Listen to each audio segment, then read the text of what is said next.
ये जो बुक है मेरे हाथ में, इसका नाम है think and grow rich by Napoleon Hill. इसको मैंने बहुत ही स्ट्रांगली रिकमेंड किया हुआ है अपनी वेबसाइट के ऊपर भी, और उसके अलावा और भी अपने कई सेशंस में मैंने इसको रिकमेंड किया है। तो आज से कुछ महीने पहले मैंने एक बुक के ऊपर अपने व्यूज शेयर करे थे जिसका कि नाम है as a man thinketh. तो उसमें नीचे कमेंट सेक्शन में बहुत लोगों ने रिक्वेस्ट किया हुआ है कि इस बुक के ऊपर भी आप अपने व्यूज शेयर करिए।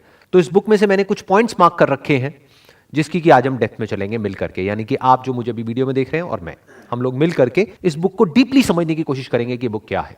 इस बुक की बैक साइड पे अगर आप पढ़ेंगे तो उस पे लिखा हुआ है, after interviewing over 500 of the most affluent men and women of his time, Napoleon Hill uncovered the secret to great wealth based on the notion that if we can learn to think like the rich we can discover wealth and success.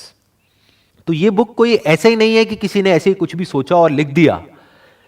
इसके लिए उन्होंने 500 से ज्यादा लोगों का interview किया, वो लोग जो कि दुनिया के सबसे अमीर लोगों में से एक थे, और उनमें कुछ कॉमन ट्रेड्स को ऑब्जर्व किया जिसके बेस पे स्टेप बाय स्टेप एक प्रोसेस उन्होंने बनाया कि जिस प्रोसेस को अगर कोई फॉलो करता है तो वो भी उन्हीं लोगों की तरह सक्सेसफुल हो सकता है। तो इस बुक का जो सबसे इंपॉर्टेंट चैप्टर है वो है डिजायर। उस चैप्टर के एंड में कुछ लाइंस है जो उस पूरे के पूरे चैप्टर को सम अप कर देती है। तो मैं उन लाइंस को पढ़ूंगा, फिर उसको हम डीपली समझने की कोशिश करेंगे कि उसका एग्जैक्ट मीनिंग क्या है। I wish to convey the thought that all achievement, no matter what its nature or purpose, must begin with an intense, burning desire for something definite. इसमें यह कहा जा रहा है कि कोई भी अचीवमेंट है, किसी भी तरह की अचीवमेंट है, उसकी जो शुरुआत होती है वो होती है एक इंटेंस, यानी कि अंदर से एक्चुअल में जो बहुत ही डीपली रूटेड हो हमारे सबकॉन्शियस के अंदर। ऐसा नहीं कि ऊपर ऊपर लेवल पे किसी को देखा और कुछ करने का मन किया। That is more like a wish. So there is a difference between जो यहां पर कहा जा रहा है डिजायर में और विश में। सब चाहते हैं अमीर होना, ऐसा कोई नहीं है जो नहीं चाहता, बट उसको एक इंटेंस डिजायर नहीं कहा जा सकता। जो ये इंटेंस डिजायर होता है लाइफ में कुछ भी करने का, किसी भी फील्ड में सक्सेसफुल होने का, वो बहुत ही कम लोगों में होता है। तो वो क्या कह रहे हैं, किसी भी तरह की अचीवमेंट हो उसकी शुरुआत होती है एक intense burning desire for something definite. मतलब वो डिजायर जो अंदर कॉन्स्टेंटली जल रहा हो, ऐसा नहीं कि ऑन ऑफ हो रहा है। ज्यादातर लोगों के साथ ऐसे ही होता है जो मेरे से क्वेश्चंस भी पूछते हैं कि सर जब आपकी वीडियोस देखते हैं तब तो चार्ज अप हो जाते हैं, उसके बाद में पता नहीं क्या हो जाता है। तो हुआ क्या है कि कुछ देर के लिए वो मेरे कॉन्टैक्ट में आए तो एकदम से जोश आ गया, लेकिन उसके बाद में जो वो एक्चुअल में अंदर से है वो चीज ऊपर आ गई। मतलब एक विशफुल थिंकिंग हर एक के अंदर होती है कि हाँ मेरे को इतना पैसा चाहिए, उतना पैसा चाहिए, मुझे ये चाहिए, मुझे वो चाहिए। ये सब क्या है, विशफुल थिंकिंग जो औरों को देख करके हमारे अंदर पैदा होती है। बट एक burning desire for something definite, कि जिनको एग्जैक्टली पता होता है कि उनको क्या चाहिए, ये बहुत कम लोगों के अंदर होता है। Through some strange and powerful principle of mental chemistry, वो क्या कह रहे हैं कि माइंड में कुछ केमिकल्स रिलीज होते हैं इसकी वजह से। जब कोई हमारे अंदर डिजायर उठता है और वो बिल्कुल क्लियर होता है हमको क्या चाहिए, और हमारी जो ब्रेन की केमिस्ट्री है उसमें कुछ चेंजेस हो जाते हैं। अब इसमें हमको कुछ मिस्टिकल नहीं बनाना है, हमको ये नहीं सोचना है कि कहीं से कुछ तरंगे आती हैं, वो उठती है और फिर ये होने लग जाता है, वो होने लग जाता है, ऐसा कुछ नहीं है। इसीलिए उन्होंने क्या वर्ड यहां पे यूज किया, केमिस्ट्री। इट इज केमिस्ट्री, जैसे हमने स्कूल में पढ़ी है, इट इज केमिस्ट्री। केमिकल लोचा होने लग जाता है हमारी ब्रेन के अंदर, इसकी वजह से। उस केमिकल लोचे की वजह से क्या होता है, हम उस डायरेक्शन में भागने लग जाते हैं। जब माइंड में, इसको आप इस तरीके से कह सकते हो कि जब एक इमेज फिक्स हो जाती है, ये डिजायर क्या है बेसिकली, किसी ना किसी इमेज से रिलेटेड है। तो जब वो इमेज फिक्स हो जाती है, डेफिनेट होती है, तो ब्रेन में जो सारे केमिकल्स हैं वो एक पर्टिकुलर तरीके से चलने लग जाते हैं। यानी वो ही केमिकल्स रिलीज होते हैं जो कि उस इमेज को रियलिटी बनाने के लिए चाहिए होते हैं। बॉडी इतनी इंटेलिजेंट है कि वो अपने आप ही ऐसे केमिकल्स अंदर प्रोड्यूस करती है कि आदमी की बॉडी और उसका माइंड उस डायरेक्शन में भागने लग जाता है। फॉर एग्जाम्पल, मुझे रेड कलर की ये गाड़ी चाहिए, ये वाला मॉडल चाहिए, तो इससे क्या होगा, क्या केमिस्ट्री में चेंजेस होंगे ब्रेन की में। देखो आप कहीं भी होगे आपको गाड़ी नजर आने लग जाएगी। आप सड़क से जा रहे होगे, एकदम से दूर से भी कहीं वो गाड़ी निकल रही होगी तो आपको दिख जाएगी। तो बस इतना हो जाता है कि आपकी नजर वहां चली जाती है। जो हमारी नजर एक्चुअल में भटकी होती है, आपको चारों तरफ वही नजर आने लग जाता है। यानी आपका दिमाग फोकस्ड हो जाता है। नहीं तो वैसे हमारे दिमाग में हजार चीजें एक साथ चलती रहती हैं, बट जिस बंदे के माइंड में क्लियर हो जाता है कि मेरा ये डिजायर है और मेरे को इसको अचीव करना है, उसका माइंड एक ही डायरेक्शन में भागने लग जाता है। अब उससे वो चीज मिल नहीं जाती है, क्योंकि उस चक्कर में बंदा फंस भी सकता है अगर बाकी के जो स्टेप्स इसमें बताए गए उसको फॉलो ना किया जाए तो। ऐसा नहीं है कि अगर डिजायर के ऊपर ही हम अपना काम करते रहे तो वो चीज खुद चल करके हमारे पास में आएगी, ऐसा नहीं होता है। उस चक्कर में बंदा फंस भी जाता है। फंस कैसे जाता है?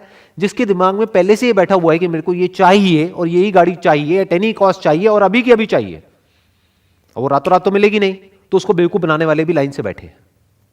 वो आएंगे कोई भी स्कीम लेकर के या कोई भी प्लान लेकर के, कुछ भी लेकर के, और उसको कहेंगे तेरे को ये चाहिए ना, ले बेटा तू ये ज्वाइन कर ले, ये कर ले, वो कर ले, उससे तेरा ये हो जाएगा।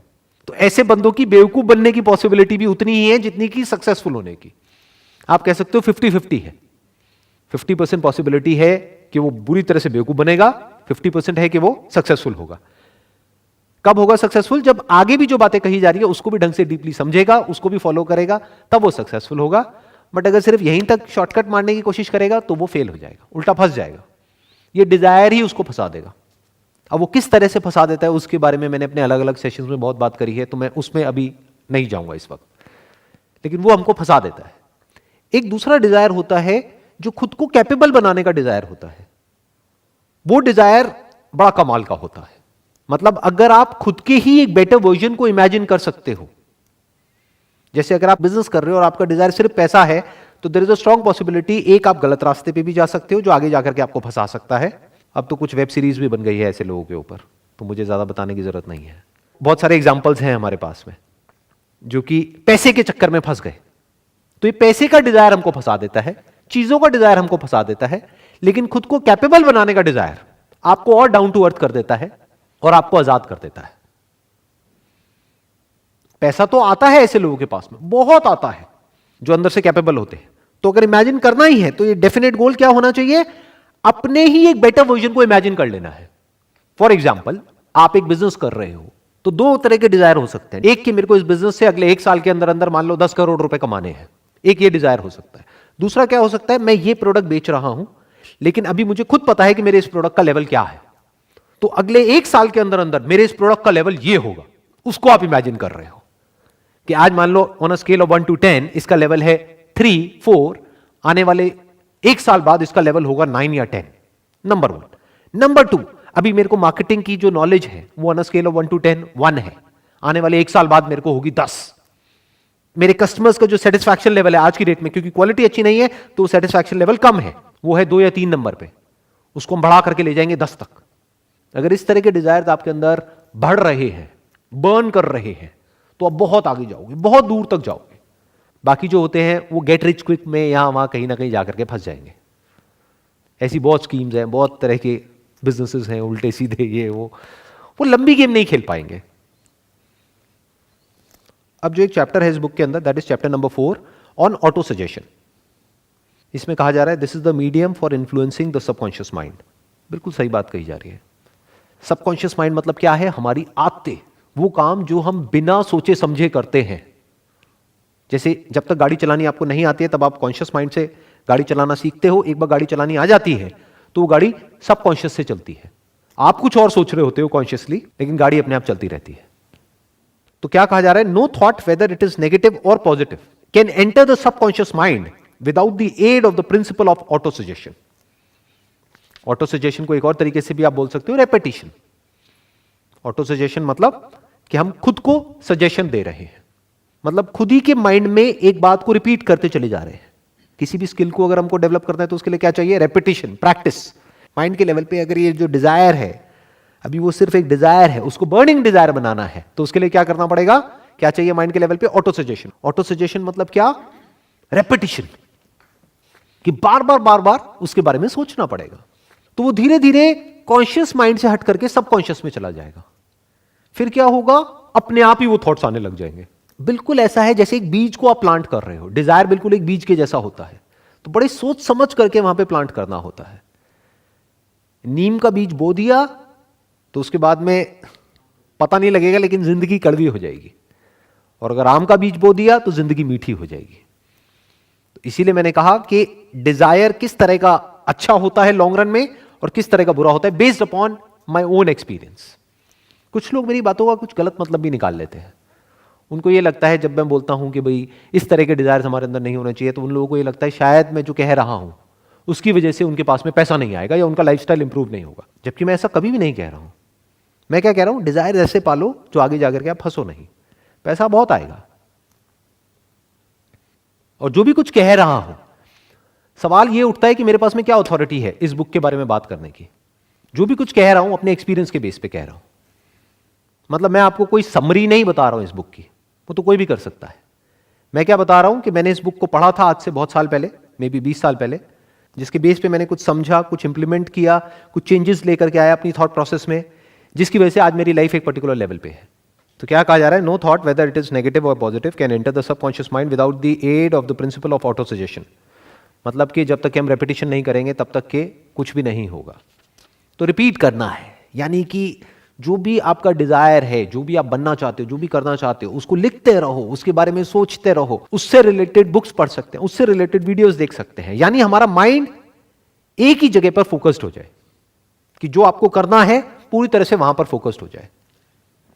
फॉर एग्जाम्पल, आपके माइंड में ये डिजायर है, एक बर्निंग डिजायर है एक्सीलेंस को अचीव करने का, जिस भी फील्ड में आप हो उस फील्ड में, तो उस एक्सीलेंस की जो भी डेफिनेशन है, हर फील्ड के लिए अलग अलग है एक्सीलेंस की डेफिनेशन।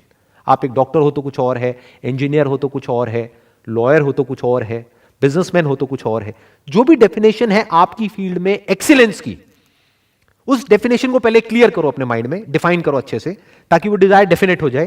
फिर उसको रिपीट करते चले जाओ अपने माइंड में कि this is what I want to become, this is what I want to achieve. अब चैप्टर 6 है इमेजिनेशन के ऊपर। इसमें कुछ बहुत इंटरेस्टिंग लाइंस हैं। The imagination is literally the workshop wherein are fashioned all plans created by people. The impulse, the desire is given shape, form and action through the aid of the imaginative faculty of the mind. मतलब यहां पर क्या बात करी जा रही है कि इमेजिनेशन भी बहुत जरूरी है। हम क्या समझते हैं इमेजिनेशन मतलब क्या, सिर्फ उन लोगों के लिए जो किसी क्रिएटिव फील्ड में है। अरे नहीं, सबको है। अगर आपको कुछ भी ढंग का अचीव करना है तो पहले आपको इमेजिन करना होगा, क्योंकि वो अभी आपकी करंट रियलिटी से बिल्कुल अलग है। फॉर एग्जाम्पल, आप क्रिकेटर हो लेकिन आपका फिटनेस लेवल एक लेवल पर है आज की डेट में, बट कोई क्रिकेटर है जिसका कि फिटनेस लेवल एक अलग ही लेवल पे है। मान लो आपका है 100 में से 10, बट कोई और है जिसका है 100 में से 100। तो वो आपके लिए एक एंड गोल हो गया।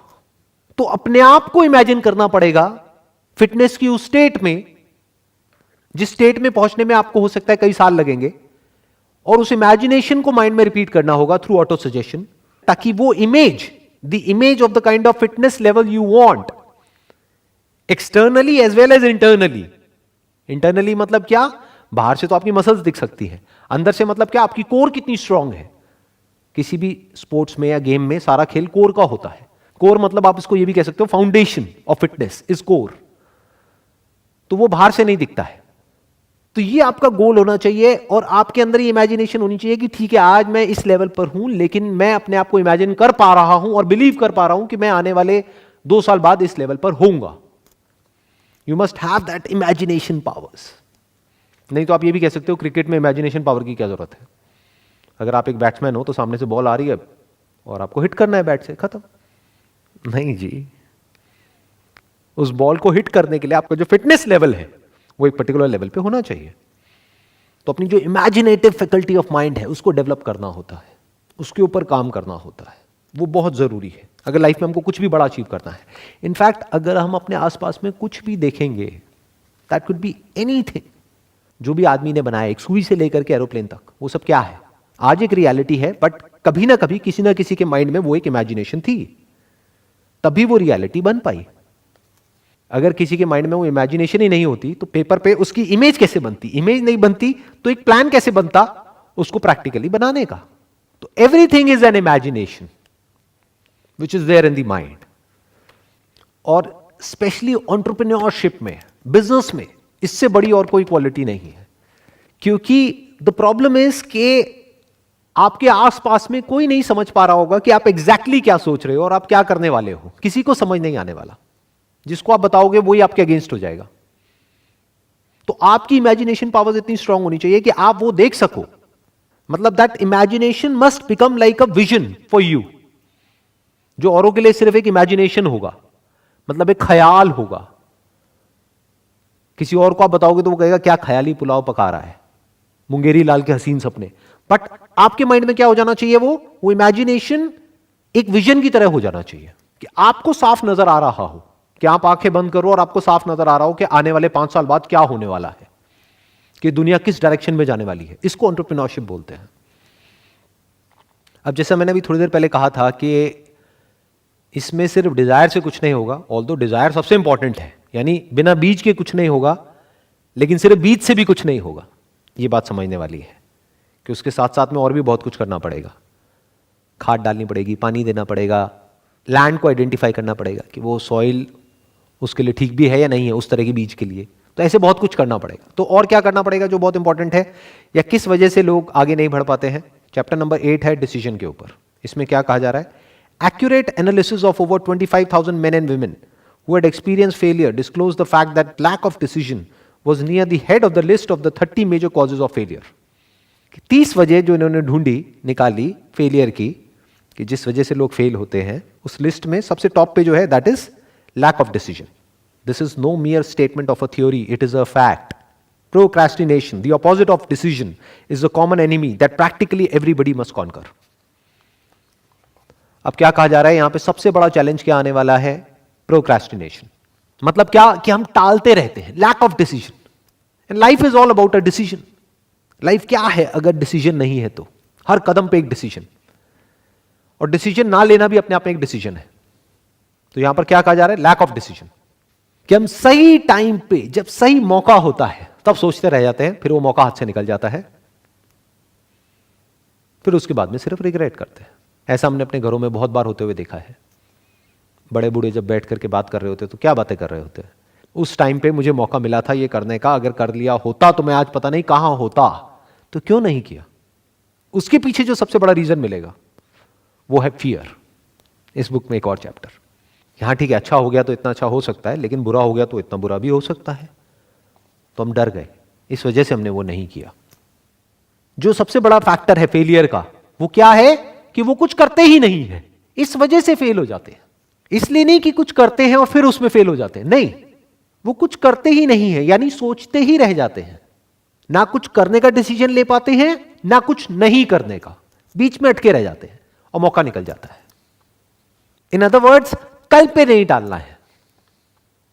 प्रोक्रेस्टिनेशन का मतलब क्या है, कर लेंगे, अभी कौन सी जल्दी है, ये करना है ना, कर लेंगे. तब तक कोई और कर जाता है, फिर वो आकर के क्या बोलते हैं, ऐसे बहुत लोगों को आपने सुना होगा कि अरे ये तो मेरा आइडिया था, उसने कॉपी कर लिया.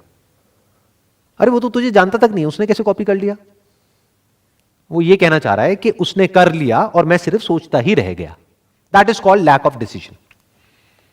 इन सिंपल वर्ड्स, कि मतलब मैं करने के बारे में सोचता रहा, लेकिन कोई और था जिसने सोचा, या ये कह लो हजारों लाखों लोगों ने सोचा, लेकिन उसमें से कोई एक था जिसने सिर्फ सोचा ही नहीं, किया भी. यही डिफरेंस होता है सक्सेसफुल लोगों के बीच में और वो लोगों के बीच में जो सोचते रह जाते हैं. अब इसमें एक और पॉइंट है चैप्टर 9 के अंदर जिसके ऊपर बहुत ज्यादा एम्फसाइज किया गया है, that is persistence. The basis of persistence is the power of will. मतलब क्या कह रहे हैं, परसिस्टेंस कहां से आता है, विल पावर से. कि हमारे जो अंदर की विल पावर है that must be strong enough, कि जब सब कुछ हमारे अगेंस्ट चल रहा हो उस वक्त भी हम आगे बढ़ते रहें, क्योंकि ऐसा तो होगा ही. बिल्कुल जैसे मौसम बदलता रहता है, ऐसे ही लाइफ में होता है. सब कुछ हमारे फेवर में नहीं हो सकता ना हमेशा. जितना बड़ा आप कुछ अचीव करना चाहोगे, क्योंकि यहां पर उसी की बात करी जा रही है, जितनी बड़ी सक्सेस अचीव करना चाहोगे उतने ही बड़े ऑब्स्टेकल्स बार बार बीच में आएंगे. उसके बावजूद भी अपनी विल पावर के बेस पे अगर आप आगे बढ़ सकते हो तो आपके अंदर वो क्वालिटी है जो कि बहुत इंपॉर्टेंट है लाइफ में आगे बढ़ने के लिए. मतलब क्या कि चाहे कुछ भी हो रहा है आगे बढ़ते रहना है. बिल्कुल जैसे मैंने अभी मौसम का एग्जांपल दिया, यानी कि मौसम कैसा भी है, कभी बारिश आ गई, आंधी आ गई, तूफान आ गई, ये आ गई, वो आ गई, कुछ भी हो रहा है आगे बढ़ते ही रहना है, रुकना नहीं है. तो आदमी के अंदर ऐसी विल पावर होनी चाहिए कि come what may I will not give up under any circumstances. That is called persistence, and that is by far the biggest quality in life. Not just to be successful in life but in any sphere of life. चाहे आप एक student हो, चाहे business कर रहे हो, चाहे job कर रहे हो, चाहे कुछ भी कर रहे हो, परसिस्टेंस तो चाहिए ही.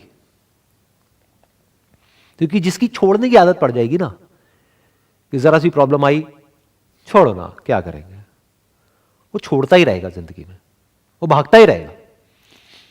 वो भगोड़ा बन करके रह जाएगा। और जिसकी आदत हो गई फेस करने की, वो फिर हर सिचुएशन को फेस करेगा, और फेस करके ही तो आगे बढ़ा जा सकता है। कई बार लाइफ में ऐसी सिचुएशंस आती हैं कि उसको बिना फेस करे आप आगे बढ़ ही नहीं सकते। आपका जो सबसे बड़ा डर है वो आपके सामने है, बट बिना उसको कॉन्कर किए आप आगे नहीं बढ़ सकते। यानी जब आपका माइंड, आपकी बॉडी, आपकी फीलिंग्स, आपके इमोशन सब आपको डरा रहे हैं, आपको आगे बढ़ने से रोक रहे हैं, फिर भी अंदर से आप अपनी स्ट्रेंथ को गैदर करते हो और कहते हो नहीं, करना है तो करना है। That is will power. Against all odds आप अगर चलते रहते हो, दैट इज विल पावर।